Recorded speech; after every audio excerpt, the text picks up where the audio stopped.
የተሐድሶ ጥያቄ ሃይማኖታዊ ጥያቄ ነው። የተሐድሶ ጥያቄ መጽሐፋዊ ጥያቄ ነው። የተሐድሶ ጥያቄ ስርዓታዊ አምልኮታዊ ጥያቄ እንጂ ጦር ሰብቆ መሳሪያ ታጥቆ ቤተክርስቲያኑን እያሳደደ ነው ወይ?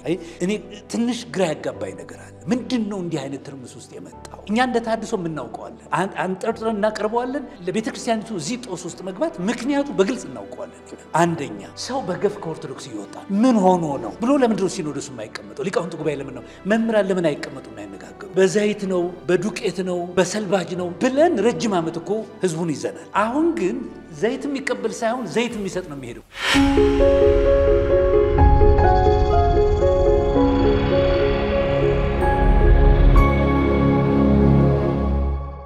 ሰላም ጤና ይስጥልን። እንደምን ሰነበታችሁ? የተወደዳችሁ የዩቲዩብ የፌስቡክ እና የቲክቶክ ወዳጆቻችን ሰላም እግዚአብሔር ከእናንተ ጋር ይሁን። ለጥቂት ጊዜ እንግዲህ ከማህበራዊ ሚዲያዎች ተቆጥበን ተሰውረን ነበር። ብዙ ጊዜ ምክንያታችንን ተናግረናል። ዛሬ እግዚአብሔር ረድቶን ወደ እናንተ መተናል። ዛሬ እኔና መርጌታ ጽጌ ያለን በወቅታዊ የኢትዮጵያ ቤተክርስቲያን ጉዳይ ላይ አንስተን እንወያያለን። በርካታ ጠቃሚ ነገሮችን እንደምታገኙ ትምህርታዊ ነገሮችንም እንደምታገኙ ተስፋ እናደርጋለን። አብራችሁ እንድትቆዩ ግብዣችን ነው። ሰላም እግዚአብሔር ከሁላችን ጋር ይሁን። መርጌታ ጽጌ እንደምን አለን? ሰላም ነው ሆይ? እግዚአብሔር ይመስገን። ጠፋለን ነበር፣ ከሚዲያችንም ጠፍተን ነበር። በጣም አንደኛ የቢሮ ጉዳይ ነበረ። ሁለተኛ በሚዲያ ክፍላችን ውስጥ የነበሩ ሰዎች በተለያየ ምክንያት ለስራ ጉዳይም በግል ጉዳይም ወደ ተለያየ ስፍራ ሄደው ነበርና ትንሽ ጠፍተን አንዳንድ ሰዎች እየደወሉ በጣም አስቸግረውን ነበር። ታስታውሳለህ? አንተም ጋር ይደወላል እኔም ጋር ይደወል ነበርና እንደው በዚህ በጠፋንበት ጊዜ ብዙ ክንውኖች ተደርገዋል በኢትዮጵያ ቤተክርስቲያን ጉዳይ ላይ እና ዛሬ እሱን አንስተን እንወያያለን። የኢትዮጵያ ቤተክርስቲያን ወቅታዊ ችግሮችና መንስኤያቸውን አንስተን ለመጫወት ነው ዛሬ መጣንና እንደው አንተም መጀመሪያ እንደው ስለ መጥፋታችን የምትለው ነገር ካለ እንበልና ወደ ነገራችን እንሄዳለን። ዋና ምክንያቱን አንስተዋል። አንደኛ የቦታ ለውጥ የቢሮ ለውጥ ያደረግን ነበርንና የቢሮ ለውጥ ስናደርግ ደግሞ የተዘጋጀ ምቹ የሆነ ቀጥታ ገብተን ስራ የምንጀምርበት ቢሮ አይደለም የነበረው። እነዚህ የሚታዩት ነገሮች በሙሉ እስክናስተካክል ድረስ ጊዜ ወስዶብናል። ከአቅም ውስንነትም ጋራ ደግሞ የተፈታተነን ፈተና ቀላል አይደለም። ግን ይሄንን ማግኘታችን አድማጭ ተመልካቾቻችን እግዚአብሔርን እንዲያመሰግኑን ደግሞ እንፈልጋለን። ምክንያቱም ያገኘነው ትልቅ ድጋፍ ነው። እግዚአብሔር ረድቶን የራሳችንን የሆነ ነገር አድርገን እስከምንወጣ ድረስ ይሄውላችሁ ተጠቀሙ፣ ስራ መፍታት የለባችሁም፣ አገልግሎት መቋረጥ የለበትም ተብለን ይሄን ቦታ የሰጠን ይህ ቤተክርስቲያን እግዚአብሔር ክብሩን ይውሰድ። በእውነት ከልብ እናመሰግናለን። ሌላው እንግዲህ እንዳልኸው ነው። እነዚህ የዚህ የሥራ ባልደረቦች በአንዳንድ ምክንያት የግል ጉዳይም እንደዚሁ በአገልግሎት ጉዳይም ወጣ ገባ ብለው እነሱ እስኪመጡ ድረስ በመጠበቅ እንደው ኃላፊነቱን ለነሱ ሰጥተን ስለነበረ ያው ብናይ ግን የህዝቡ ጩኸት ፋታ አነሳን።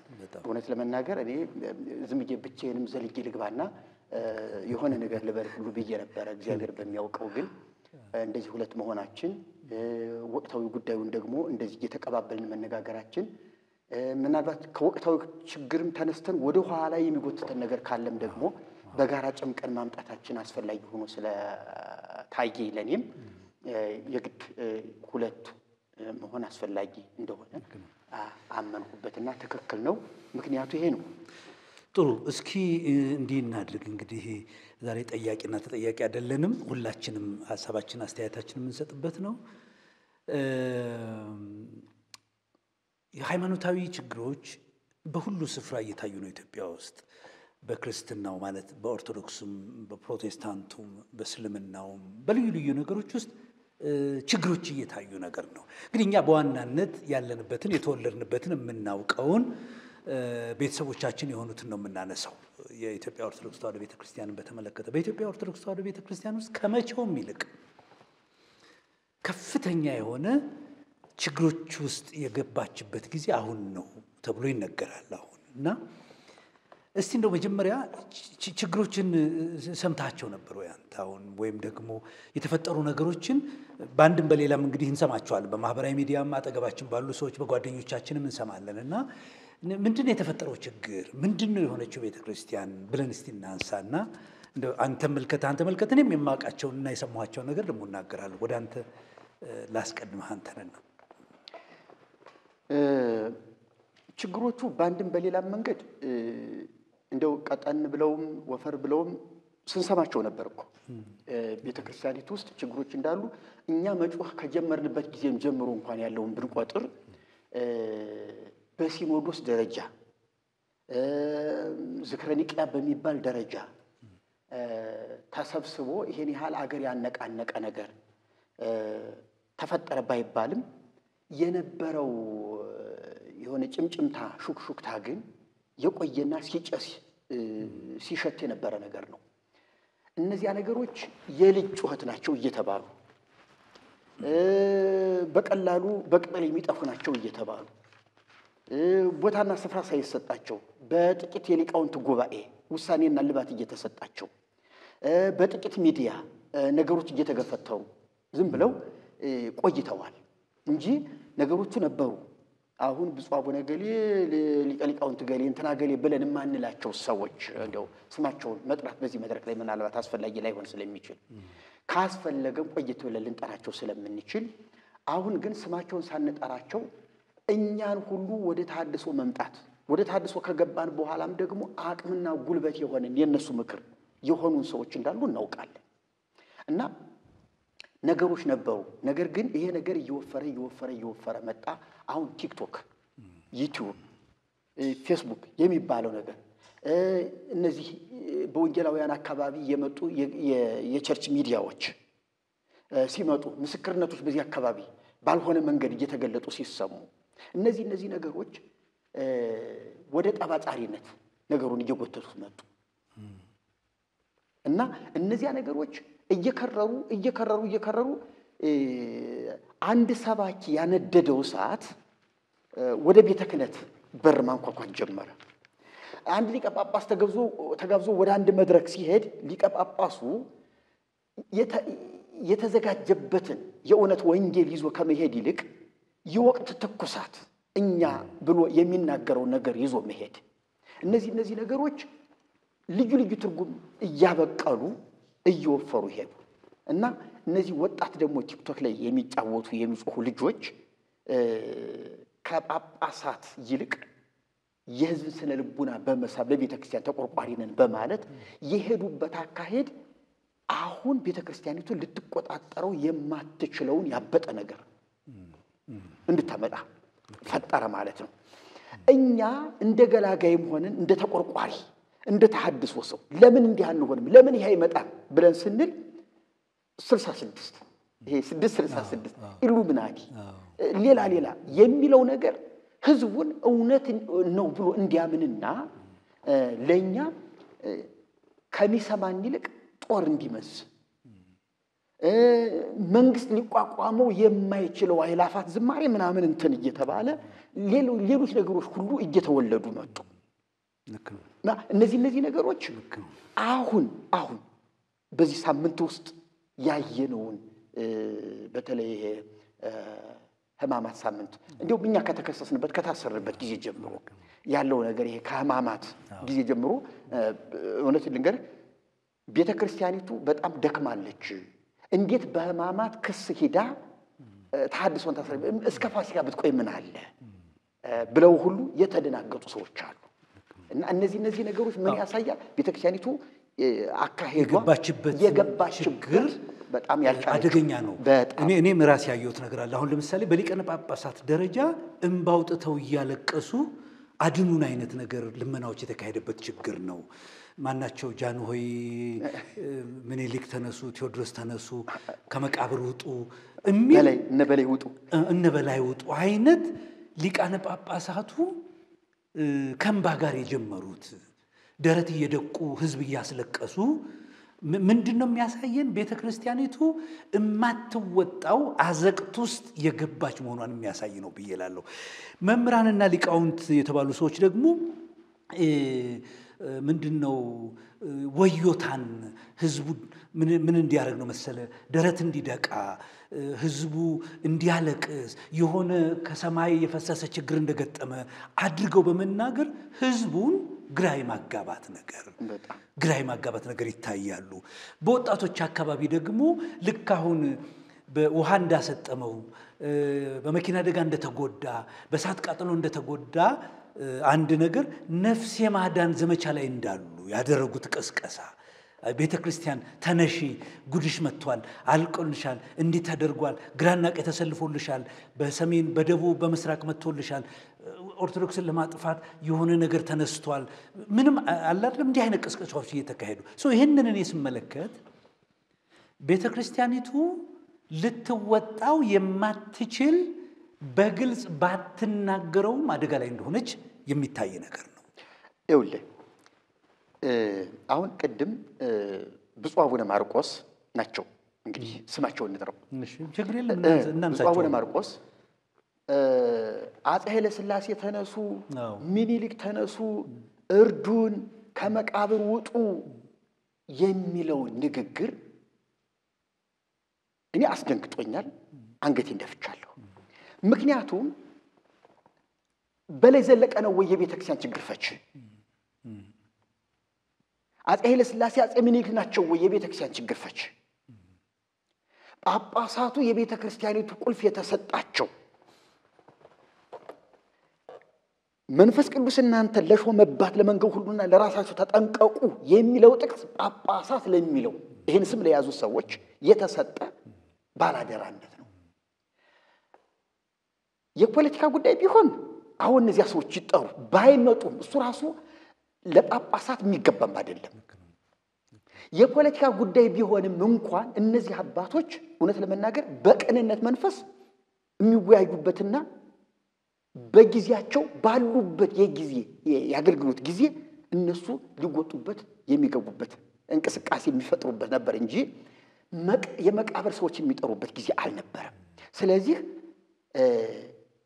ለምንድን ነው አባቶች ችግሩ I think እንግዲህ እኔ ምንድነው መሰለኝ አሁን እነዚህ ሰዎች ወደዚህ የገቡበት ምክንያት እኔ ሊቃነ ጳጳሳት ብቻ አይደሉም አይደለም መምራን አሁን በየመድረኩ ላይ የሚሰብኩ ሰዎች ወጣቶቹ በየአድባራቱ የሚሰብኩ ሰዎች እኮ በኦርቶዶክስ ላይ የሆነ ማዓት ወርዶ ኦርቶዶክስ ቤተክርስቲያን ልትጠፋ ነው ይሉና የሚያነሱት ልብ በል እንግዲህ ተሐድሶ ነው የሚሉት እኔ አሁን የሚጨንቀኝ ነገር አለ ልብ በል ቤተክርስቲያኒቱን እያስጨነቃት ያለው የገባችበት ጦስ ተሐድሶ ከሆነ የተሐድሶ ጥያቄ ሃይማኖታዊ ጥያቄ ነው የተሐድሶ ጥያቄ መጽሐፋዊ ጥያቄ ነው የተሐድሶ ጥያቄ ስርዓታዊ አምልኮታዊ ጥያቄ ነው እንጂ ጦር ሰብቆ መሳሪያ ታጥቆ ቤተክርስቲያኒቱን እያሳደደ ነው ወይ ተሐድሶ አይ እኔ ትንሽ ግራ ያጋባኝ ነገር አለ ምንድነው እንዲህ አይነት ትርምስ ውስጥ የመጣው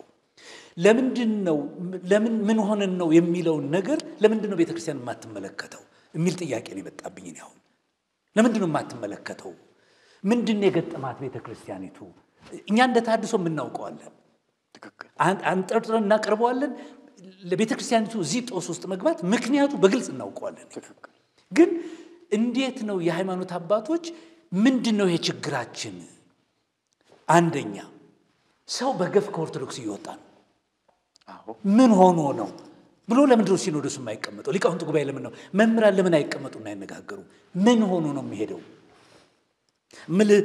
በዘይት ነው በዱቄት ነው በሰልባጅ ነው ብለን ረጅም ዓመት እኮ ህዝቡን ይዘናል አሁን ግን ዘይት የሚቀበል ሳይሆን ዘይት የሚሰጥ ነው የሚሄደው እውነት ነው ባለ ፋብሪካ እኮ ነው የሚሄደው አሁን እኮ ሰልባጅ የሚለምን አይደለም እኮ የሚሄደው ድሆችን የሚያለብስ እኮ ነው የሚሄደው አሁን ባለ ጠጋው እኮ ነው የሚሄደው ልብ በልልኝ ምንድነው ምክንያቴ ለምንድነው እንዲሆንኩት ብላ ማተጠይቀው ለምንድነው ሁሉ ጊዜ ውጫዊ ነገርን በማድረግ አንደኛ ተሐድሶ ነው አሁን ሁለተኛ ፕሮቴስታንት የሚባለው ነው ስለ ፕሮቴስታንቶች መልስ ይስጡበት ተሐድሶን በተመለከተ ግን መናገር አለብን ህዝብ እንዲያውቀው የምንፈልገው ደግሞ የቤተክርስቲያኒቱ ምክንያት ምን እንደሆነ ወደ ኋላ እንመጣበታለን ለምንድነው ግን ቤተክርስቲያን ወደዚህ ጥያቄ ማትመጣው ምን አጥፍተን ነው? ምን አድርገን ነው?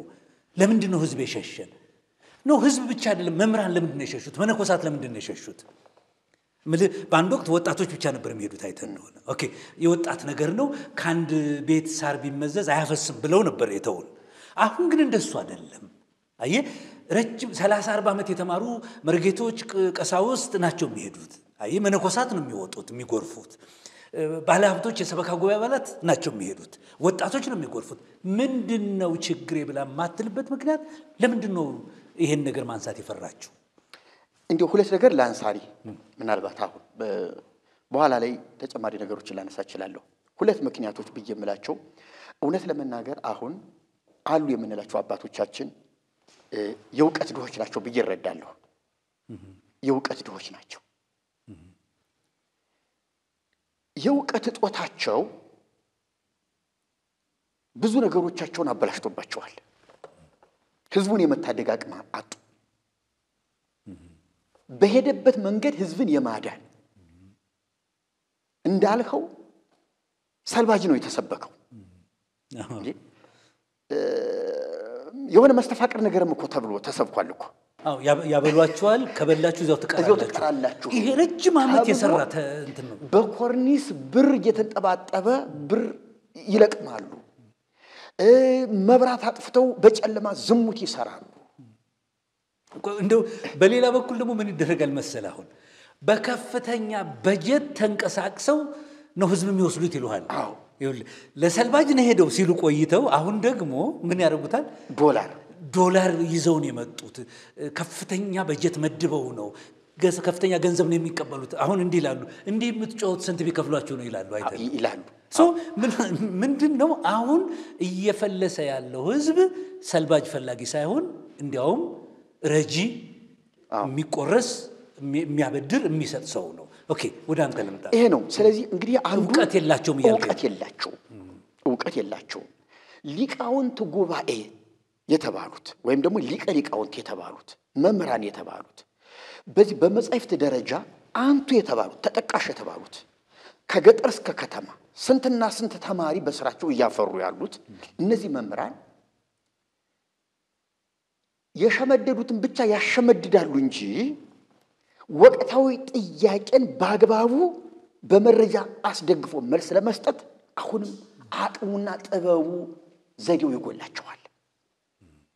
አሪዮሳዊ ነው አትመራመሩ ተብሏል የሚል የተሳሳተ ፍልስፍና ሁሉ ያስተምራል። አይ ቲንክ ዕውቀት ማለት እንደው የሚሰሙን እንዳናደናግር ዕውቀት የላቸውም ማለት የእውነት ዕውቀትን አያውቁም ነው እንጂ የእውነት ዕውቀት ነው ሽምደዳው አይደለም። ዕውቀት ምንለው ብዙ ነገር ስለሆነ አልተማሩም፣ ብዙ ነገር አያውቁም። የመረዳት የእውነትን ዕውቀት ማለት እንደ ክርስትና ያለው እንደ ወንጌል ያለውን የእውነትን ዕውቀት የመረዳት አቅም ያንሳቸዋል። እሱ ያንሳቸዋል። ይሄ ነው አንዱ። በሁለተኛ ደረጃ ግን ደግሞ ክብር ወዳዶች ናቸው። አሁን ይህን ያህል ዓመት እንዲህ ስንለው ኑረን ነገሩ አፍጥጦ አርግዞ ምጥ ይዞት ያለ ነገር ላይ ሲደርሱ እንዲህ ስንለው የነበረውን ህዝብ እንዲህ ነው እንጂ እንዲህ አይደለም የምንልበት ሁኔታ እንዴት የሚለው በጣም ተጨንቀዋል። ክብራቸውን ያሳጣቸዋል። ይሄ ነገር ሰምተናል። እኛ የፈራነውን ጽዋ እናንተ ወሰዳችሁት ያሉን እኮ አባቶች ነበሩ። አዎ ልክ ነው። እኛ ፈርተን ተደበቅን፣ እናንተ ደፍራችሁ ገለጣችሁት። እኛ የፈራናትን ያችን የጽድቅ ጽዋ አክሊል እናንተ ወሰዳችሁት ያሉን አሉ።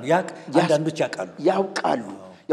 ስለዚህ አሁን ክብራቸውን ወደው ነው ማለት ነው። አዎ ሲኖዶሱ እኮ ተግባራዊ እንዲሆን ትእዛዝ ያላስተላለፈበት ታርሞ ያለቀ መጽሐፍ አለ።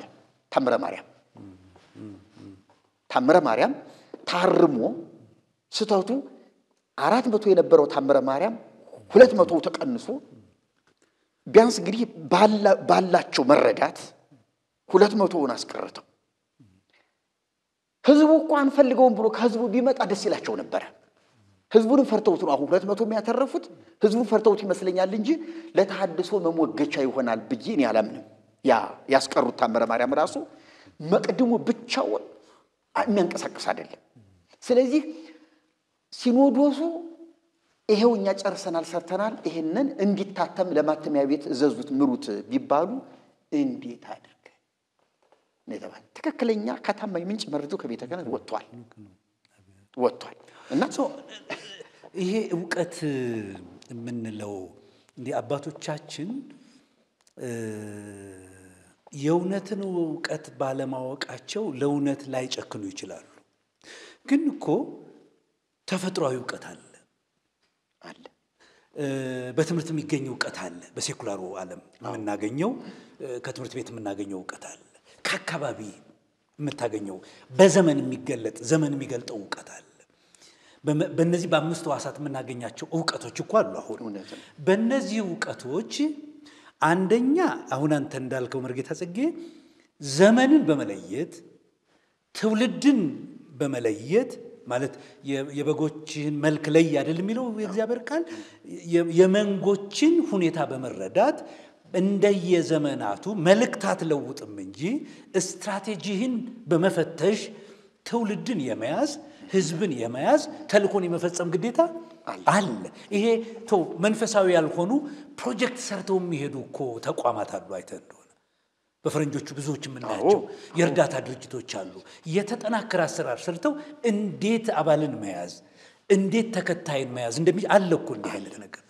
እንዲህ ለማድረግ ቤተክርስቲያኒቱ ደግሞ የቀለም ዕውቀት የጎደላቸው ናቸው ወይ አሁን ልብ በል እንግዲህ በርካታ ሰዎች በዶክትሬት እኮ ደረጃ ያላቸው ዲግሪ ያላቸው ሰዎች አሉ እኮ ማስተርስ እየሰሩ አሉ እኮ ዲግሪ ያላቸው ናቸው እኮ አብዛኞቹ አሁን ምናያቸው በተለይ ደግሞ በወጣቱ አካባቢ አሁን በዩኒቨርሲቲ ያለፈ ነው ይሄ ነገር እንደው ምናልባት ትውልዱን ለመያዝ በቀደሙት መሪዎችና በትውልዱ መካከል የተፈጠረው ክፍተት ያመጣው ይሆን ምን ማለት ነው መሰለ ቀዳማውያኑ በጣም የሸመገሉ አባቶች ነው ያሉ ከቀለም ዕውቀት ትንሽ የዘገዩ ናቸው በመንፈሳዊ ነገር የተሻሉ ሊሆኑ ይችላል ይሄኛው ደግሞ ትውልድ በዘመናዊ ትምህርት የሰለጠነ ነው የተማረ ነው ይሄ በሚፈልገውና አባቶች በሚያውቁት መካከል የተፈጠረው ክፍተት ይሆን አንዱ ችግሩ ቢልባስ ይሆናል እሱም ይሆናል አባቶች ትውልዱን በመዋጀት እንደ ትውልዱ ዕውቀታቸው አሁን የማይቀየር ዕውቀት አለ አይደል የማይቀየር ወይም ደግሞ የማታሻሽለው የተረዳው የተቀበልከው የእግዚአብሔር ቃል ዕውቀት አለ እነዚያ በእድሜ የሸመገሉ አባቶችና ትውልዱ ይዞት የተነሳው ሐሳብ ልዩነትና ክፍተት ሊኖረው ይችላል ይሄ ግን የአባቶች ችግር ነው አባቶች እኮ ቴዎሎጂ ትምህርት ቤት አላቸው ሰንበት ትምህርት ቤት አላቸው ሰንበት ትምህርት ቤቱ ቀጣዩን ዘመን እንዲራከብ አግባብ ባለው መንገድ ለዚህ ዓለም ለቀጣዩ ዓለምና ዘመን አላዘጋጁትም ትውልዱ አባቶቻችን ይያለ ወደ ኋላ ያለ ዘመን ያሰበና ወደ ኋላ ያሉ አባቶች ያወሩትን ይዞ ነው እንጂ የሚያዝየም ቀጣዩ የኔ ጊዜ ምን ይመስላል የሚለው ነገር የማየት አቅም የለው ሁሉ ጊዜ ስለ እምነት ሲጠየቅ የሚቀጥለው ምን ይመጣ ይሆን ሳይሆን የሚልህ አባቶች አሉትን ወደ ኋላ ያለውን የአባቶችን ታሪክ ነው ስለዚህ ምንድነው አባቶች ደግሞ ያስረከቡት ድርሳናትን ገርላትን እንደ ምክንያት ያደረገ በቤዛነት ጉዳይ ላይ የሰማናቸው የብዙ ሰዎች ድምጾች እኮ ቤተክርስቲያኒቱን የሌለች ይሃል አባቶች የሌሉ ይሃል ከራሳቸው ከትልቆች አባቶች የሰማናቸው ንግግሮች ወጣቱን እየገደሉት እንደሆነ ወጣቱ ያንን እንዲረከብ ያደረጉ እንደሆነ አባቶች እያዩ አይደለም ይሄ የእውነት ዕውቀት ምንለው እጦት አሁን እሱ ነው እጦቱ የእውነት ዕውቀት ማለት ምንድነው ጢሞቴዎስ ላይ ምንድነው የሚለው ሰዎች ሁሉ ይድኑ ዘንድ እና እውነትን ያውቁ ዘንድ በሚወድ በእግዚአብሔር ፊት ይላል ሰው ይድን ዘንድና እውነትን ደግሞ ያውቅ ዘንድ ነው እግዚአብሔር የሚፈልገው ትውልድ የእውነት ዕውቀትን እስካላገኘ ድረስ በእግዚአብሔር ሕግና ሥርዓት አታገኘው አባቶቻችን እንደው ድርጅታዊ ነገሩን እንተውና መንፈሳዊ ነገር በሆነው ነገር ትውልድንም ለመያዝ መልእክታቸውን ለመፈጸም የሚችሉበት የእውነት ዕውቀት እጥረት ነው ብለን ልንደመድመው እንችላለን ወይ በሌላ አባባል ምን ማለት ነው የእውነት ዕውቀት እጥረት ማለት ለምሳሌ የጌታችን ትምህርት አለ የሐዋርያት ትምህርት አለ በእነዚህ ትምህርቶች አለመገኘታቸው ይሆን ወይ ከትውልዱ ጋር ያራራቃቸው? ትልቁ ፈተና እሱ ነው። አሁን ትልቁ ፈተና ይኸውልህ ተሸምድዷል። አንድም በሚባል ትርጓሜ ስልት ተሸምድዷል። ሊቀ ሊቃውንት በሚያስበላቸው ደረጃ ብሉያቱን ሐዲሳቱን ይዘውታል። እንደ ብሉያትና እንደ ሐዲሳት እነ ፍትሐ ነገሥትም ሁሉ ተሸምድደው ተይዘዋል። እና ሃይማኖተ አበው ተሸምድደው ተይዘዋል።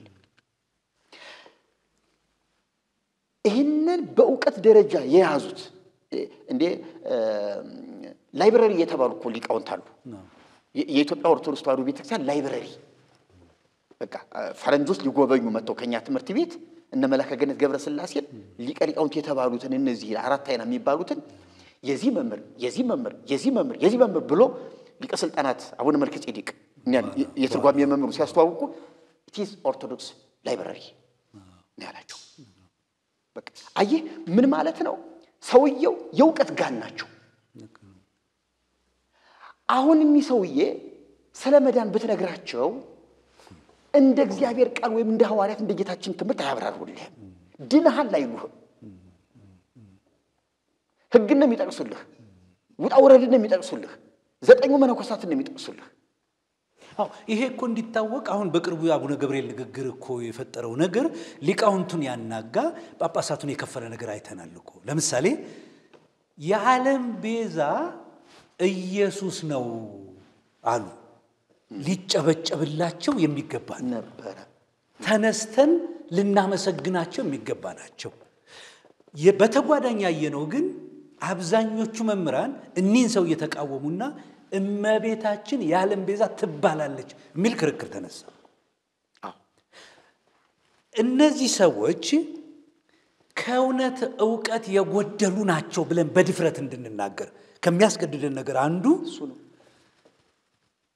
ኢየሱስ የዓለም ቤዛ የሚለውን ሐዋርያት የተባበሩበት ጌታ ራሱ ቤዛ ሊሆን መጣ ብሎ የተናገረበት መጽሐፍ የተባበሩበት እውነት አቡነ ገብርኤል የተናገሩት ነው። ብፁዕ አቡነ ገብርኤል የተናገሩት ነው። ትክክል። ብዙ ሌላ ትምህርታቸውን ገና ልናይ የሚገባ ነው። በዚህ ጉዳይ ላይ ግን የተደነቅንበት ነው። ለምን? ረጅም ዘመን ቤዛ ቅዱሳን ናቸው። ቤዛ ድንግል ማርያም ነች። ማናቸው? እኒህ ሊቀ ሊቃውንት ዕዝራ ጊዮርጊስም ቤዛ ነው፣ እመቤታችን ቤዛ ነው፣ ቅዱሳን ሁሉ ቤዛ ናቸው ብለው እንደ ምሳሌ ጫማን ቤዛ ሆኗል፣ ሙሴም ቤዛ ሆኗል፣ ገንዘብ ቤዛ ሆኗል ብለው ሲያነጻጽሯቸው እኔ ራሴ ደነገጥኩኝ። ጫማና ቅዱሳን አይታል፣ ብርና ቅዱሳንን ነው ያስተካከሉት። እነዚህ ሰዎች የእውነት ዕውቀት በትክክል ስላልገባቸው ነው ወይስ እውነትን ስለማይፈልጉ ነው? እኔ አንድ ጥያቄ አለኝ። መርጌታ ዘጌ ፈሪሳውያን መጽሐፍና ሕግ ተርጓሚዎች ናቸው አይደሉ? አንቱ የተባሉ ናቸው። በሙሴ ወንበር የተቀመጡ ናቸው። የተመሰከረላቸው ናቸው እኮ ሕግ ይተረጉማሉ። ተመረምራላችሁ አላቸው ራሱ ጌታችን። መጽሐፍትን አደገኞች ናቸው። ልብ በል። በጣም የገረመኝ ነገር ሄሮድስ ይወለዳል የሚል ዜና ከሰባ ሰገል ከሰማ በኋላ የሰበሰበው ካህናትን ነው። የመረጃ ምንጮች ናቸው። ካህናትን ሰብስቦ ይሄ ነገር እውነት ነው ወይ ብሎ ሲላቸው በትክክል በነቢያት እንደተጻፈ በቤተልሔም የሚወለድ ጊዜው አሁን የሆነ ብለው ነግረውታል። ልብ በል። ግን ኢየሱስን አልተቀበሉትም እነዚህ ሰዎች። እኔ ግራ የሚገባኝ እነዚህ ሰዎች እውነትን አያውቁም ሳይሆን እውነትን አይፈልጉም። ትክክል። አባቶቻችን እንደሱ የሆኑ ብዙ ምክንያት ልንፈጥር ይችላል እኮ። እንደው እኔ ጭንቅ ስላለኝ ነው። እውነት አያውቁም ነው የምንላቸው፣ እውነትን አይቀበሉም ነው የምንላቸው። ዝናብ የሌላቸው ደመናዎች በነፋስ የተገፉ የሚላቸው አሉ ስለ አንዳንድ ሰዎች ሲናገር። በእውነት ይሄ ነገር ከባድ ነው። የዘላለም ሕይወትን ያህል ነገር ነው እያጎደልን ያለን፣ እየተቀማን ያለ ነው። የዘላለም ሕይወትን ያህል ነገር ይኸውልህ፣ ለሰው ልጅ መነሻ አለው፣ መድረሻ ግን የለውም። ጅማሬ ያለው የሰው ልጅ መጨረሻ ግን የለውም። በራሱ በአምላኩ ዕድሜ ልክ ሊኖር የተጠራ ትውልድ ነው። ያንን ህይወት ነው ለጥፋት ለገሃነም እያዘጋጀ ነው ያለን የክርስቲያን መለያው ምክንያቱም ክርስቲያን የሆንበትም ይሄ ነው በምድር ለምናገኘው ነገር ብቻ አይደለም በፍጹም ዋናውና ክርስቶስ የሞተለት የሚቀጥለውን ህይወት መንግስቱንና ጽድቁን ስትሰብክ እኮ ይሄ የሚከተልህ እንጂ አጀንዳ አድርገህ እንደ ተልኮ አድርገህ እምትሰብከው የምታስተምረው ስለዚህ የቤተ ክርስቲያን እምብርቷ መልእክት ማዕከላዊ መልእክቷ በክርስቶስ ኢየሱስ የሚገኘው የዘላለም ህይወት ጉዳይ ነው በቃ ትልቁ ነገር ይሄ ነው አሁን ቤተ ክርስቲያን እውነት ለመናገር ቸልተኝነት አለባቸው ብለህ በነገራችን ላይ ገንዘብ መውደድም ክብር መውደድም በጣም ከባድ ነው አሁን ቤተ ክርስቲያናችን ላይ የምናየው ክብር አለ በጣም ትልቅ ክብር አለ ለአባቶች የሚገባ ክብር አለ በክብራቸው ስትመጣባቸው ቁጡ ናቸው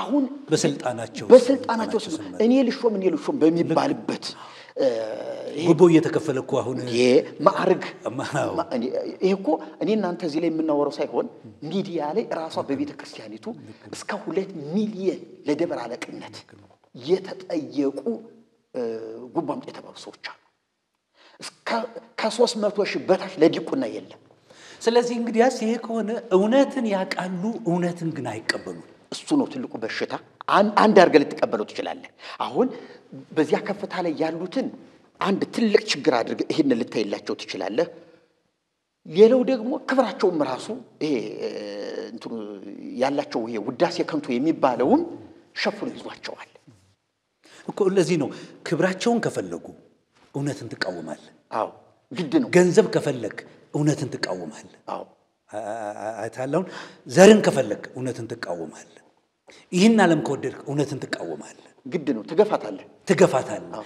ለእውነት ስትሆን ይሄን ሁሉ ታጣለህ ይሄንን ነው የማይፈልጉት ስለዚህ እነዚህ ሰዎች የሚሰሙን ምዕመናን ኦርቶዶክሳውያን እንዲሰሙን የምፈልገው አባቶቻችን አያቁም ስንል አይሰብኩም ይያልና አይደለም መድረክ ላይ አይናገሩም ይያልና አይደለም መጽሐፍ ሁሉ ሊጽፉ ይችላሉ እኮ ለምሳሌ ሊቃውንት ማናቸው እኔ አሐቲ ድንግልን የጻፉት አባ ገብረ ኪዳን እኔ በጣም እንግዲህ ሊቃውንት ናቸው አይደለም የጻፉት ግን አሐቲ ድንግልን ነው ስለ ድንግል ማርያም ነው የጻፉት ክብሯ ልዕልናዋ ምንዋ እንደዚህ ነው ምናምን ጠቅላላ መጽሐፍታቸው አልፎ ቢገልጡበት ሊቅነታቸው ይሄንን ሊሰብኩ ነው ወይ ይሄን ሊጽፉ ነው ወይ የተጠሩት ይኸውልህ ተሐድሶንም ሆነ ፕሮቴስታንትን ለመሞገት አሐቲ ድንግል አይደለም መፍትሄው አሪዮስ ወልድ በመለኮቱ ፍጡር ነው ሲል ቤተክርስቲያን ተናጠች በስጋው እኮ የቤተክርስቲያን ችግር አይደለም ይሄ ወልድ በስጋው ፍጡር ነው የሚለው ነገር በወቅቱ የነበሩት በሃይማኖት አበው መጽሐፍ ላይ ያሉት እነ ቅዱስ ጎርጎርዮስ እነ ዲዮስቆሮስ እነ ዮሐንስ አፈወርቅ በስጋው ፍጡር እንደሆነ በትክክል አስረግጠው ጽፈዋል በስጋው ፍጡር ተባለ ፍጡር ስጋን ስለተዋሃደ ብለው ተናግረዋል በመለኮቱ ፍጡር ሲል የማይነካ ባህሪ ሲነካ የማይሆን ነገር ቤተክርስቲያን ለአሪዮስ ህይወት ረዘም ያለ ጊዜ ጥንቃቄ በመውሰድ ህይወቱን ለማትረፍ 5 ዓመት ፈይቷል ይባላል በጣም ረጅም ጊዜ እንደው ቤተክርስቲያን የታሪክ ሰዎች የሚናገሩት የተጣራ 3 ዓመት ከዚያ በፊት ግን መምህሩ እባክህ አሪዮስ ይሄንን ነገር አስባው ከሆነ እንዳትናገረው ተናገረው ከሆነ ደግሞ እባክህ እንዳትደግመው እያሉ ሲመክሩት ነበር የሚባለው ጴጥሮስ የተባሉት የግብጽ ቤተክርስቲያን ጳጳስ ይሁን እንጂ አሪዮስ ይሄንን የመስማት ፍላጎት አልነበረውምና በመለኮቱ ፍጡር ነው የሚለውን አስተምሮ መምህሩን ሲያይ እየተደበቀ ከመምህሩ ወጣ ሲል ግን ይሄንን እያስተማረ ረጅም ጊዜ ወሰደበት አሁን ይሄ ሰውዬ ቢታገሱት ህዝብ እየጎዳን ሌላ ህዝብ እያጠፋን በጣም ተናጋሪ ነው በጣም ጸሐፊ ነው እንጨት ለቃሚ ሴቶችን ሳይቀር አሳምኖ የመሄድ ብቃት የነበረው ሰው ነው የሚባለው ያከፋፍል ነበር በጣም እንደዚህ አይነት ሰው ነበር ስለዚህ ቤተክርስቲያን ዓለም አቀፍ ስብሰባ እንግዲህ ዝክረ ኒቅያ ያንን የሚያስታውስ ነው ይሄ ዝክረ ኒቅያ መጀመሪያ ላይ ስንሰማው በነገረ መለኮት አስተምህሮ ላይ ውይይት ያደርጋል ተባለ እውነት አሁን በዚህ ዘመን ላይ የነገረ መለኮት ችግር አለ ወይ እኔ ጥያቄ አለኝ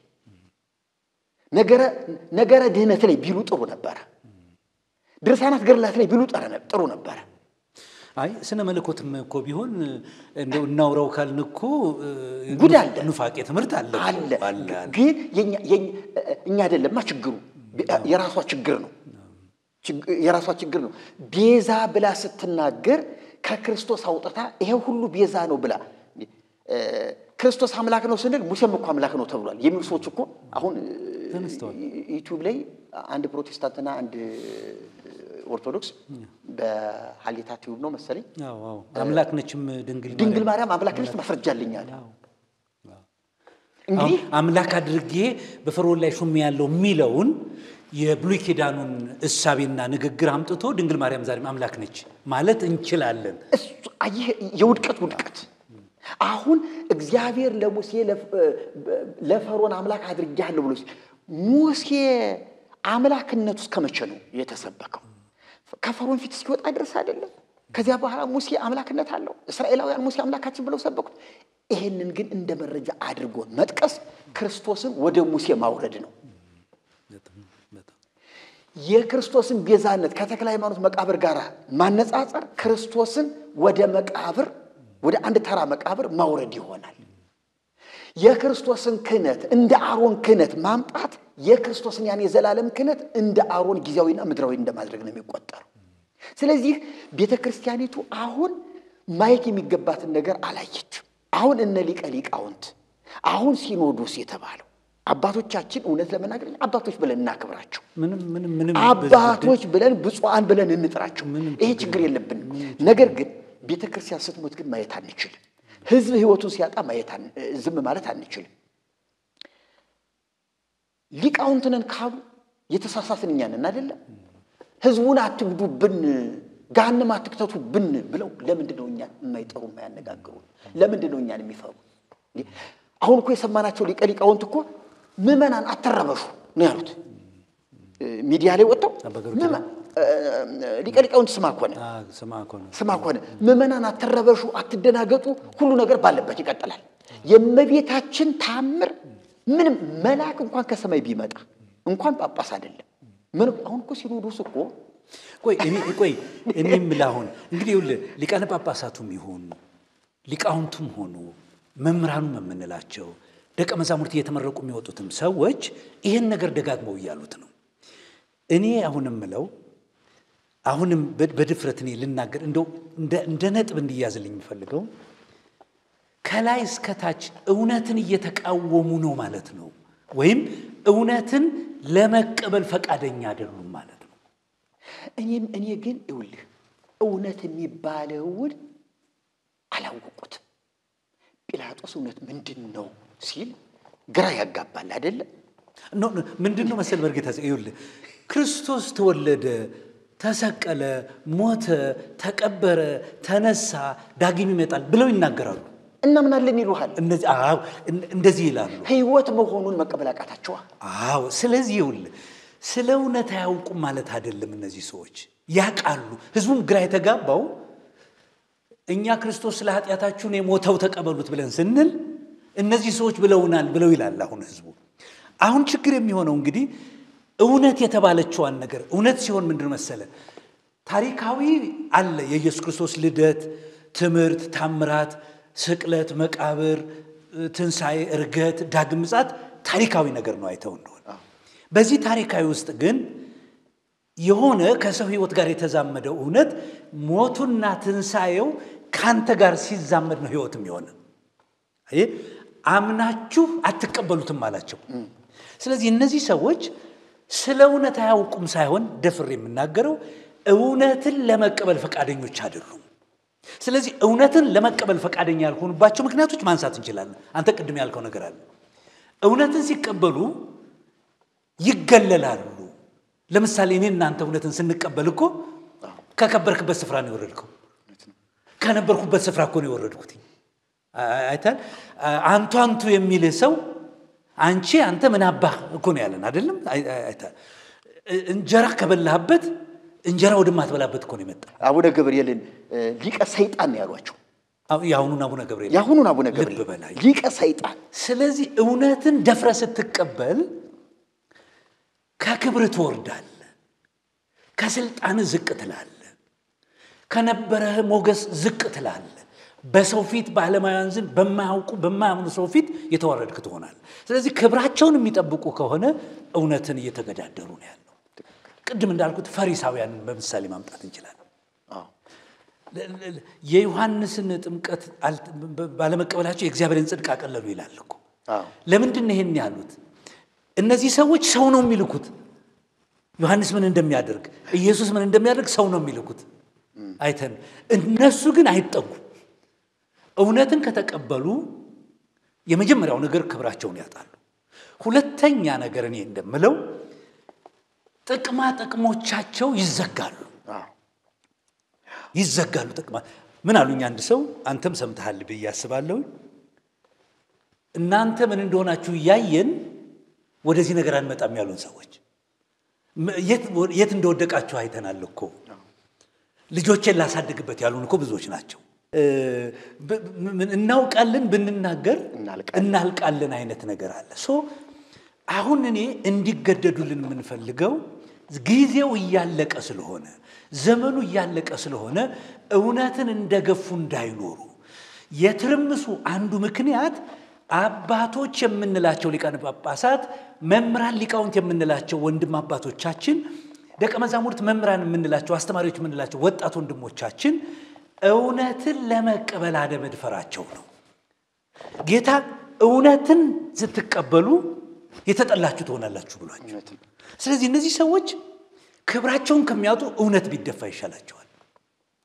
እያየን ያለ ነው ይሄ ይመስለኛል። ትልቁ በሽታ እንግዲህ እዚህ ላይ ነው። አሁን በጌታችን ጊዜም ካለቆቹ ብዙዎቹ አመኑ ይላል ዮሐንስ ወንጌል ላይ። ከእግዚአብሔር ክብር ይልቅ የሰውን ክብር ወደዋልና በሰው ፊት አልመሰከሩለትም ይላል። ትልቁ ፈተናቸው የነዚህ አባቶች ይሄ ነው። ግን ህዝቡ ምንም ይበላቸው ምንም፣ አሁን ህዝቡን ነው ይፈሩት። ህዝቡ እንደዚህ ጨክነን ብንወጣስ ታስታውስ እንደሆነ በአቡነ ቴዎፍሎስ ጊዜ አጽዋማት በዓላት እንዲስተካከሉ እንዲቀነሱ አግባብ ያላቸው አይደሉም። ከእምነት አንፃር ሲታዩ ዝም ብለው ባህል ተኮር ናቸው እንጂ ህይወት ተኮር አይደሉም። ስለዚህ እንደ ታሪክ እንዲህ አድርገን እንጾማቸው፣ በዋናነት ግን ታሪኩ ፍሰቱ ይሄ መሆን አለበት ብለው ኮሚቴ ተመርጦ መርምሮ አጽድቆ አሁን እንዲቀነስ ሐሳብ ቀርቦ ነበር። ባህላትና ጾም እንዲቀነሱ ባህላትና ጾም እንዲቀነሱ ተብሎ ከተወሰነ በኋላ አሁን ህዝቡ እንዳይረበሽ ግርግር እንዳይፈጠር መጀመሪያ በመጽሐፍ በጋዜጣ ቀስ በቀስ እየወጣ ህዝቡ ይልመደው፣ ትምህርቱ ይሰጥ።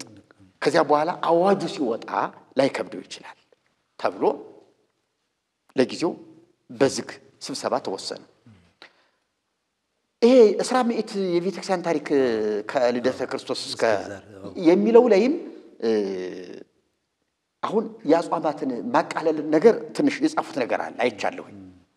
የሚገርምህ ግን የዚያን ጊዜው ይሄ ተወስኖ አብቅቶ ሳለ አንዳንድ ባይታውያን እንዲሁ የዘንድሮ ሲኖዶስ ምን ርዕስ ይዞ ተወያየ እያሉ ወደሚቀርባቸው ጳጳሳት እየገቡ ነገር ማጣራት ጀመሩ። እነዚያ ጳጳሳት ደግሞ በየዋህነት የሚሰሟቸው የሚቀበሏቸው እየመሰላቸው አይ ደህና ነው ስብሰባው የዘንድሮ ትንሽ ለይት ያለ ነው፣ ጥሩ ነው፣ ተግባራዊ ከሆነ በጣም ደስ ይላል፣ እንዲያው እንግዲህ ያው መጠንቀቅ አለብን እያሉ ዳርዳር ብለው ያን የተወሰነ ውሳኔ እንዳለ ቁጭ አደረጉላቸው።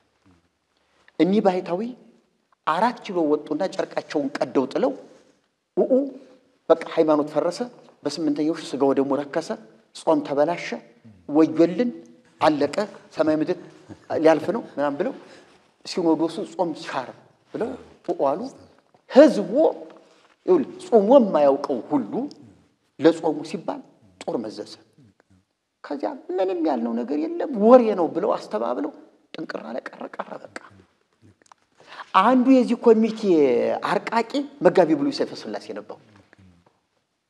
ይሄ ስራ ተሰርቶ በዚህ ተጠናቆ ሊቀ ሥልጣናት ሀብተ ማርያም ወርቅነህ እኔ እነ መላካ ሰላም እነ መክበብ አጥነው አሁን ቢሸምግለዋል መክበብ አጥነው በጣም ደክመዋል እነዚህ ሁሉ በዚያን ጊዜ ትኩስ የወንጌል አርበኛው ሆነው ውጭ ሀገር እንደመጡ በሉ እናንተ ናችሁ ይሄን የምታስተካክሉት ተብሎ አቡነ ጎርጎርዮስ ከዘመን መንፈስ ቅዱስ አብርሃ ተክሳጽና ምክር ከጻፈው ከሱ ጋራ ግሪክ ሀገር በትምህርት ቤት ተገናኝተው ስንሄድ የዚህ ቤተክርስቲያን ችግር መግፈፍ አለብን ማስወገድ አለብን የግብጽ ኮተት መራገፍ አለብን ብለው ቃል ገብተው ወስደው አየር መንገድ ሲወርዱ ነው እንግዲህ ተጠንቀቁ እዚያ እንደነበራችሁበት አይደለም እዚህ ተብለው ማስጠንቀቂያ ተሰጥቷቸው ጸጥ ብለው ይቀሩ አቡነ ጎርጎርዮስ ሊያስተምሩት ሊጽፉት የፈለጉትን ነገር ትተው በዓለም መድረክ የቤተክርስቲያን ታሪክና የኢትዮጵያ ቤተክርስቲያን ታሪክ ብለው ቅባት ጸጋ ካራ ብቻ አውርተው የዘጉት ወደው አይደለም ዘመንፈስ አብርሃ ግን በመጽሐፋቸው ጫቅሳቸውማ ጫካውን ወጡ በጣም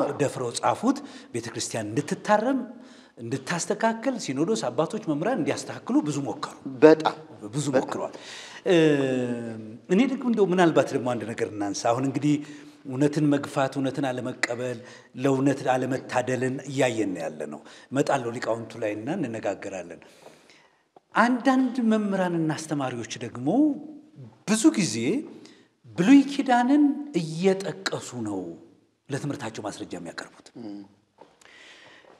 ምን እላለሁ እኔ እግዚአብሔር ኪዳን መለወጡን አልሰሙም ወይ እነዚህ ሰዎች ለምንድን ነው መሰለ አሁን ስለ ዘላለም ሕይወት ስናወራ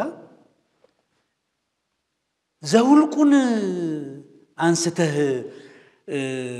ዘጸአትን አንስተህ ሕጉን የሚጠብቅ በሕይወት ይኖራል ተብሎ ተጽፏል ብለ ለአዲስ ኪዳን የዘላለም ሕይወት ሕግ መጠበቅ አለበት ብለው የሚሰብኩ ሰዎች ብሉይ ኪዳን እንደተሻረ አዲስ ኪዳን እንደመጣ አያውቁም ወይ እነዚህ ሰዎች ብየላለሁ ለምን ብትለኝ ለምሳሌ እንግዲህ ነኝ ባለበት ማረጉ ልጥራው ዶክተር ዘበነን ማንሳት እንችላለን ትምህርቶቹ በሙሉ አይታቸው እንደሆነ በተረት ላይ የተመረኮዙ ናቸው አብዛኛው ማስረጃዎቹ ብሉይ ኪዳኖች ናቸው አይተ እንደሆነ ሌሎች መምህራንም የሚያነሷቸው ብሉይ ኪዳንን ነው ለምንድን ነው ብሉይ ኪዳን አይጠቅምም አይረባም እያልኩ አይደለም አዲስ ኪዳን መግባቱን አላወቁም ወይ አሁንም ታቦትን ይዞ ለመቆየት ልብ በልልኝ አሁን በቤተ ክርስቲያን ውስጥ መቅደስን በቀደመው የመቅደስ ክብር ይዞ ለመቆየት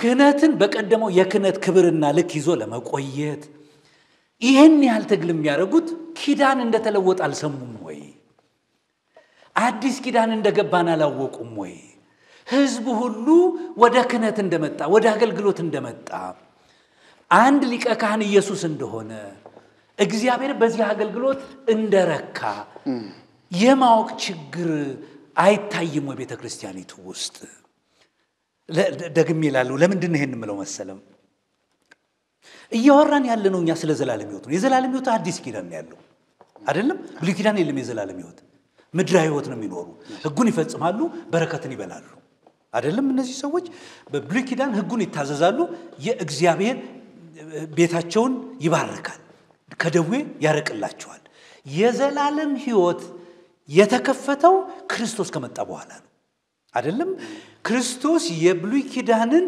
ሕግ ፈጽሞ የኃጢአትን ዋጋ ከፍሎ ለኃጢአተኛው ቤዛ ሆኖ በመስቀል ላይ ከዋለ በኋላ በትንሳኤው ለአዲስ ሕይወት አይደለም የሚለው ለአዲስ ሕይወት ለሚያምኑት የተከፈተ በር መጣ በክርስቶስ ሞትና ትንሳኤ አምነው የተቀበሉ ከኃጢአታቸው ነጽተው ለአዲስ ልደት ዳግመኛ ተወልደው የእግዚአብሔር ልጅ እንዲሆኑ የተሰጠበት አዲስ ኪዳን ነው እነዚህ ሰዎች ክህነታቸው ብሉይ ኪዳናዊ ነው እነዚህ ሰዎች መቅደሳቸው ብሉይ ኪዳናዊ ነው እነዚህ ሰዎች ስርዓታቸው ብሉይ ኪዳናዊ ነው የኪዳን ለውጥ ተደርጎ ለአዲሱ ኪዳን የተሾሙ አይደሉም ወይ እኔ ጥርጣሬ መጣብኝ የቤተ ክርስቲያኒቱ አንድ ችግር እኮ አዲስ ኪዳን ላይ አይደለችም ብለን ልንናገር አንችልም ወይ የሚያሳየው በሙሉ ስርዓተ መቅደሱ እግዚአብሔር ከአሮን ጋር የገባው ኪዳን ከሌዊ ጋር የገባው ኪዳን በሙሉ ቤተ መቅደሷ ራሷ ላይ ታይዋለ ታቦት እንኳን ብላ ጽላት ብላ ቅርጹን እንኳን ብንቶ በስም የጠራችውን ታቦት በቀኖና ማሻሻል እንችላለን ብለው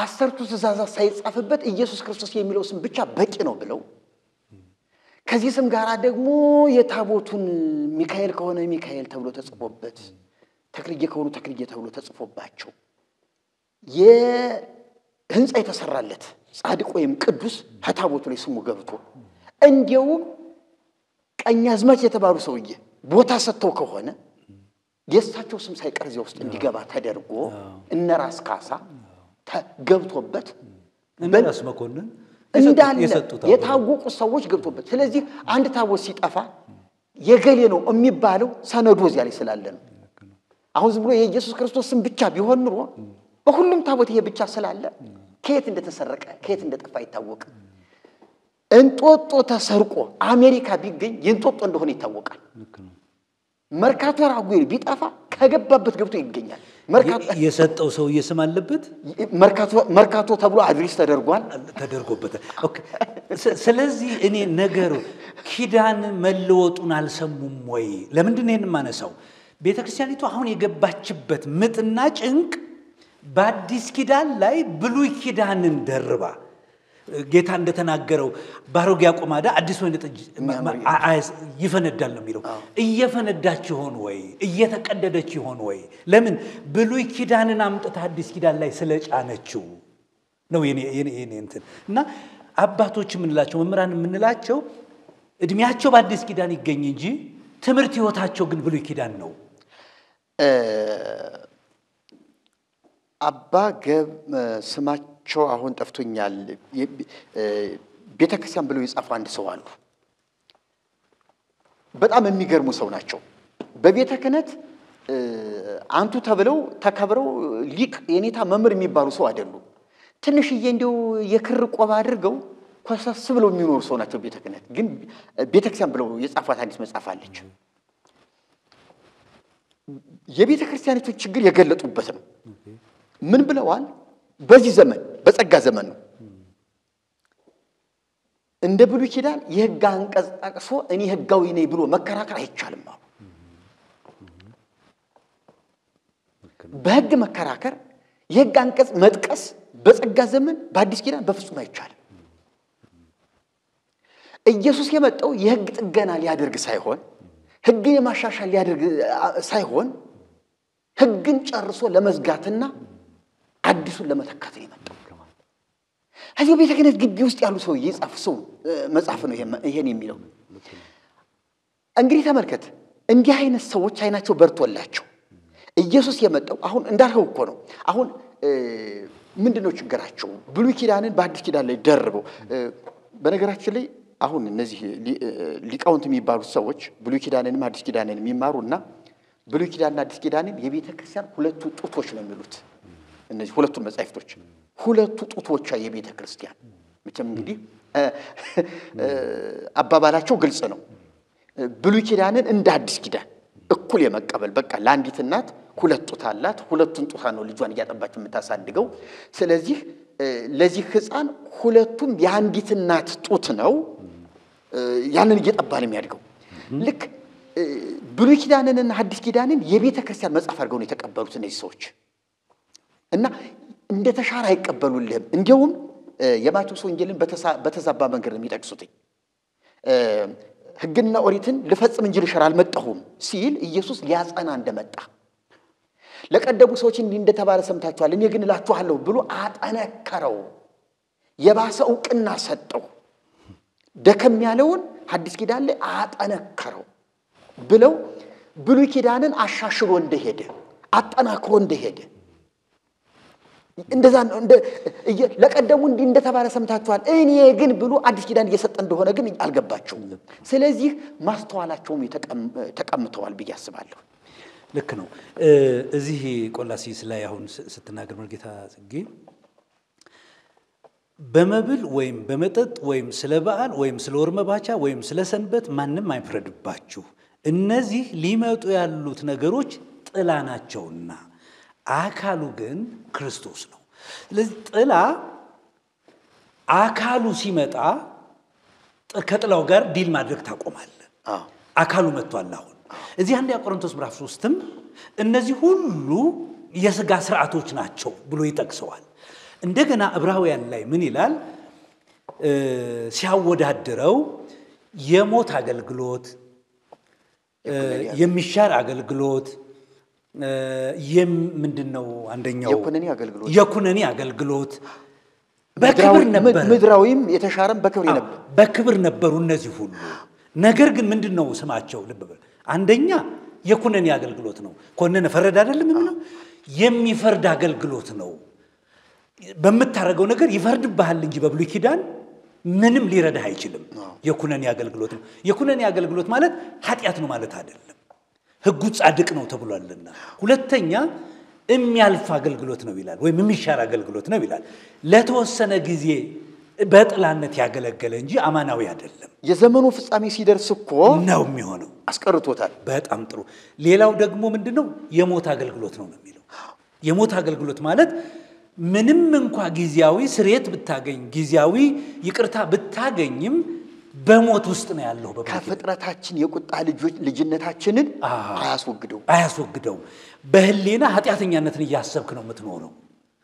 አሁን ግን በመትኩ ሲያመጣው አንደኛ የጽድቅ አገልግሎት ይለዋል አዲሱን ኪዳን አይተዋል የክብር አገልግሎት ይላል ጸንቶ የሚኖር አገልግሎት ይለዋል ስለዚህ ብሉይ ኪዳንን አዲስ ኪዳን ሲተካው ከብሉይ ኪዳን በአዲስ ኪዳን መገኘት የነበረባቸው ነገሮች ሁሉ በትንቢትም በቃልም የተላለፉ ነገሮች ተጽፈውልናል ስለ አዲስ ኪዳንን የተቀበለች ቤተክርስቲያን እንደውም ኦርቶዶክስ የምትቀበለው ይሄ ሪፕሌስመንት ምንድነው ቴዎሎጂ የሚባለውን ይሄ እስራኤልን ተክቶ ቤተክርስቲያን ወስደዋለች ነው የሚሉት እስራኤል ዘስጋና እስራኤል ዘነፍስ እስራኤል ተዘጋ አብቅቶለታል አሁን እስራኤል ዘነፍስ ነው በኢየሱስ የሚያምን ስለዚህ አዲስ ኪዳን ልዩ ነው ማለት ነው አዲስ ኪዳን መልእክቱ ምንድን ነበር ብለን ስንጠይቅ የአዲስ ኪዳን መልእክቱ ኢየሱስ ስለ ኃጢያታችን ሞተ ስለ መጽደቃችን ተነሳ በእርሱ የሚያምን የዘላለም ሕይወት አለው ነው የሚለው ሰማያዊ ነው ነገሩ እነዚህ ሰዎች ብሉይ ኪዳን ውስጥ ህዝቡን በመያዛቸው ብሉይ ኪዳን ደግሞ ፍጻሜን ነፃነት ሊሰጥ ስለማይችል ሰው ሁሉ የነፍሱን መዳን መፈለግ ሲጀምር ቤተክርስቲያኒቱ ቀውስ ውስጥ ገብታለች ይላል እኔ ለምሳሌ አሁን በኦርቶዶክስ ተዋሕዶ ቤተክርስቲያን ውስጥ እንደ ድሮ ማንንም ሰው መጥቶ አያስቀድስም እንደ ድሮ ማንንም ሰው አባቱ የሚለውን አይሰማም እንደ ድሮ እንደቀደሙ እንደዚህ ነው ቢለው ለምን ብሎ መጠየቅ ጀምሯል አሁን አይተህ እንደሆነ በዚህ ጊዜ የአዲስ ኪዳንን ትምህርት ሲማር አባቶቹ ብሉይ ኪዳን ውስጥ ነው ያሉት አይታል እናንተ መቅደስ ናችሁ ተብሎ የተነገረው ትውልድ የእግዚአብሔር መቅደስ ህንጻው ነው ብለ ስትነግረው ይጋጭበታል ስለዚህ ቤተክርስቲያኒቱ ኬዎስ ውስጥ የገባችው ቀውስ ውስጥ የገባችው እንደ ሁለተኛ ነጥባችን ሰዎቻችን መምራኖቻችን ሊቃውንቶቻችን በአዲስ ኪዳን ዘመን እየኖሩ ብሉይ ኪዳናዊ ትምህርትና ሐሳቤ የተሸከሙ ናቸው ማለት እንችላለን ብዬ ነው መደመደመው እኔ ለምን ብትለኝ እንዳልኩ ነው አሁንም በብሉይ ኪዳን ስዕል ነበር በቤተ መቅደስ ብለው በአዲስ ኪዳን ስዕል ያለማመዱ ይሞክራሉ ግን ነበር እንዴ ይቅርታ እንዴው ምንድነው መጋረጃው ላይ ኪሩብ ሳልበት ምናምን ነገር የሚላል ከታቦቱ ከስርየት መክደኛው ላይ ኖ በመጋረጃዎች ላይም በወርቅ በመናምን ነገር እንደ ስዕሎች ነገሮች አሉበት ዘንባባ ሐረግ ምናምን ነገር አስቀምጦበታል ሙሴ እሺ እንበል ተወኮ ነው እኔ እሺ እንበል ይሄንንም አይታል እሺ በብሉይ ኪዳን በታቦቱ ላይ ኪሩብ የሚያደርግ የተቀረጸ በወርቅ የተቀባ ነገር ነበር እንበል ቅርጽ ነበር እንበል በጣም ጥሩ እሺ እንበላቸው አሁን አዲስ ኪዳን ስንመጣ ነገር ሁሉ ሲቀየር ምድራዊ የነበረው ሰማያዊ አይተን ህግ የነበረው ጸጋ ስራ የነበረው እምነት ፍጡር የነበረው ፈጣሪ መካከለኛ ሲሆን እንዴት ነው መልሰህ ሙሴ ቀርጾ ነበር እኛም እንቅረጽ ብለህ ምትል አዲስ ኪዳን ከማቴዎስ እስከ ዮሐንስ ድረስ በመቅረጽ ደረጃ ያስተማረ ለብሉይ ኪዳን እኛንን ጳውሎስ ነው የሚቀርበው አይታል ለብሉይ ኪዳን ቀራቢው የኛ ካህናት ናቸው ወይስ ጴጥሮስ ነው ሐዋርያት ናቸው ቀራቢ፣ እነ ሊቀ ሊቃውንት ናቸው ቀራቢ። እንኳንስ አዲስ ኪዳን ሌላ ሊቀርጹ የቀደመውንም ታቦት እኮ ሐዋርያት አላገኙትም። እግዚአብሔር የሰጣቸውን አላገኙትም። ምክንያቱም አሁን ጉዳዩ ከታቦት ጋር ስላልሆነ ህዝብ እንዲረዳን የምንፈልገው የቤተ ክርስቲያኒቱ ችግር ቅድም ርጌታ ጽጌ እንዳለው የመጀመሪያው ነገር አባቶቻችን እውነትን ለመቀበል ስላልጨከኑ ነው። ክብራቸው፣ ገንዘባቸው፣ ስልጣናቸው፣ ስማቸው፣ ዘራቸው ስለያዛቸው ነው። ይሄ አንዱ ነገር ነው። ሁለተኛ ነገር መምህራኖቻችን፣ ሊቃውንቶቻችን በአዲስ ኪዳን እየኖሩ ብሉይ ኪዳናዊ ትምህርትና ሐሳቤ ስርዓትና ወግ ስላላቸው ነው። አንዱ ይሄ ምን ፈጠረ? በህዝቡና በአባቶች መካከል ልዩነት ተፈጠረ። እኔ ባጭር ልናገር እና ሶስተኛው ላይ እንሄድ ችግራችንን። አሁን ቲክቶክ ላይ የምታያቸው ወጣቶች የሚያስተምሩትና ሊቃውንት የሚያስተምሩት አንድ አይደለም። አይተን በሊቃውንቱ በኩል ገድላት፣ ድርሳናት፣ ታምራት እንደ ወንጌል የሃይማኖት መመሪያ ናቸው። በእነዚህ ሰዎች ዘንድ ገድላት፣ ድርሳናት የሃይማኖት መከራከሪያ አይደሉም። በአባቶቻችን በቀደሙትና ባሉት ሰዎቻችን አባቶች የምንላቸው በሊቃነ ጳጳሳት ሆነ በመምህራኑ ዘንድ ታቦት አሁንም እግዚአብሔር የሚያድርበት የሚናገርበት ነው። በዚህ በቲክቶክ አካባቢ ያሉት ደግሞ ስጋው ደሙን የምንፈትትበት ጠረጴዛ ነው አይደለም የሚለው። ስለዚህ ልዩነቶች አሉ። በዚህ ልዩነት ምክንያት ቤተክርስቲያን እየተናወጠች ነው። ቤተክርስቲያን ምንድነው ማድረግ ያለባት? ደፍራ ጨክና አዲስ ኪዳንን ልትሰብክ ይገባታል። ብዙ ሰው የሚደናገረው ነገር ኢየሱስ ክርስቶስን አናቅም ይሉሃል። ፈሪሳውያን ኢየሱስን አያውቁትም፣ መሲሁን አልተቀበሉትም እንጂ አላወቁትም አላለም። ያላወቀው ዓለም ነው። አይተንዶ ያላወቀው ዓለም ነው። የገዛ ወገኖቹ ግን አልተቀበሉትም፣ አላወቁትም አይደለም። ያውቁታል፣ አልተቀበሉትም።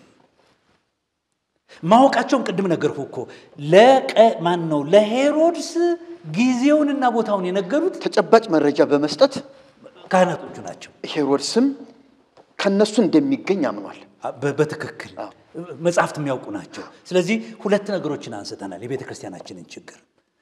እኔ እንደው አንድ ነገር ላሳየህ። አሁን ሊቃውንት አሁን ዝክረ ንቅያ ስብሰባ ነበር። ሊቃውንት ብፁዕ ወቅዱስ አቡነ ማትያስ ሲናገሩ የሃይማኖትና የሥርዓት ችግር ስለገጠመን ብለዋል።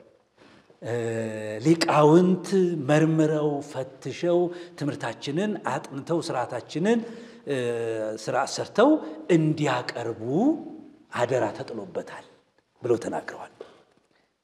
ከዚህ በኋላ ከዚህ በፊትም የተጻፉ አሁንም እየተጻፉ ያሉ ወደፊትም የሚጻፉ መጻሕፍት በሊቃውንቱ ጉባኤ ሳይመረመሩ አገልግሎት ላይ እንዳይውሉ ይሄ ከባድ ኃላፊነት እንደተሰጠው ለዚያ ጉባኤ አሳስበዋል። በመክፈቻ ንግግራቸው አለ። ልክ ነው። በጣም ጥሩ።